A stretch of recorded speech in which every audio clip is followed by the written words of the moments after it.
In order to get the most out of the VoiceOver International Creative Experience, you're gonna need a networking plan. Somebody needs to give you some tips on how to get the most out of it. That's where I come and play. I'm Dane Reed, the voiceover guy. Check me out.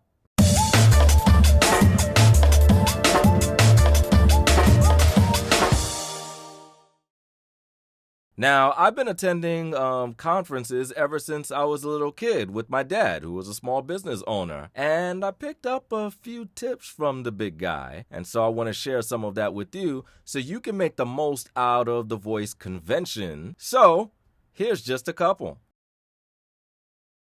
Whenever attending a convention, the number one thing that you're gonna need is an objective. Is your objective to learn about narration, audiobooks, commercial? Do you want to get some jobs from people? Do you want to network with people? Do you want management? Do you want a new agent? These are all of the things that are possible and more, and you're going to have to determine what is your objective for the voice convention this weekend. Number one thing, determine your objective.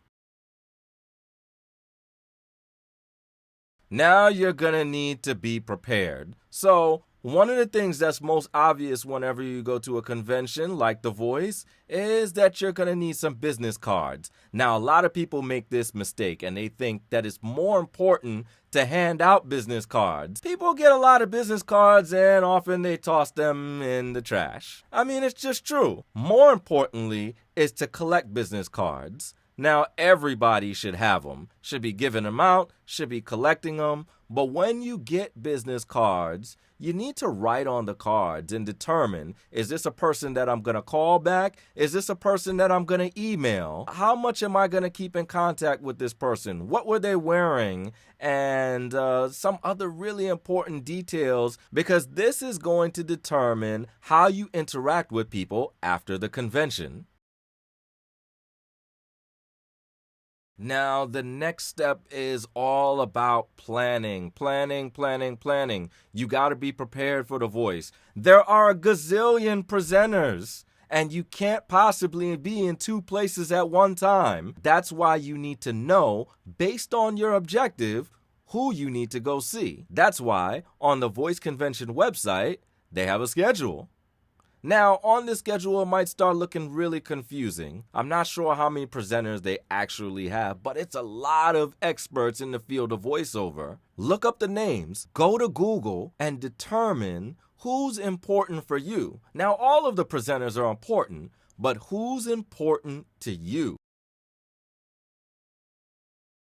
Look, when you attend a panel, I can't stress this enough. Listen very attentively, ask questions if the panel allows for it to, and also listen to the questions that other people have. But there's a trick that I often use when I network and I deal with panels. I always try to be one of the last people in the room. Look, there are going to be people who are lined up to ask the presenters a bunch of questions. I just sit there and I eavesdrop and I listen to all the questions that they ask them, because I may learn from one question that I ask, but I can learn from 20 different questions that other people ask after the panel. So I sit there and I eavesdrop. Afterwards, it's important to be one of the last people standing around asking questions of that presenter, because you can get to know them on a more personal basis, and they can get to know your face and realize how serious you are.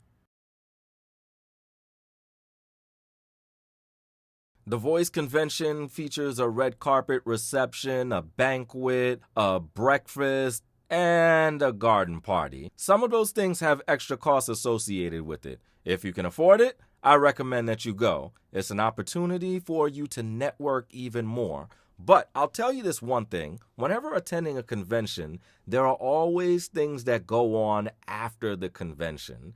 After the banquets, there are people who you consider to be superstars who are just hanging out like regular people.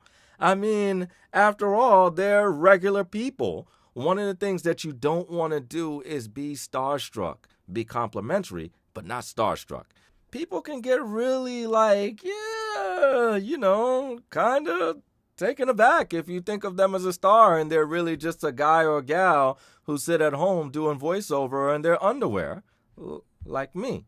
Hang out with these people. They're so nice. The voiceover industry has some really, really nice people. Sit around and talk to them about their dogs and their voiceover work. Some of the best stuff in conventions happens after the convention activities are over.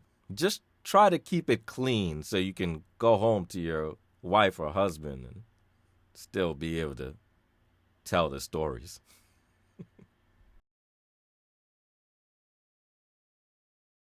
Look, have a good time. Don't stress yourself out. Think of it as work, but a vacation, but work all at the same time. Take plenty of notes. Do everything that you need to do to make sure that when you leave the convention, you can follow up.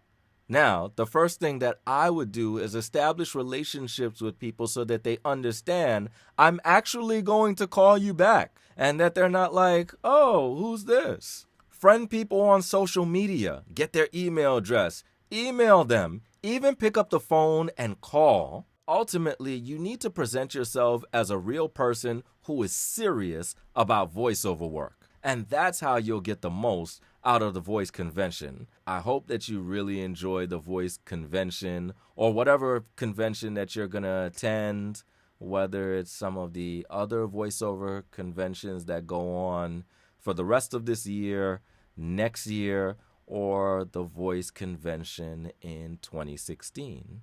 I hope everybody enjoyed this video. If you did, please definitely subscribe to my YouTube and check me out on Twitter and whatever other social media I'm on, like Facebook, ranting, and stuff like that.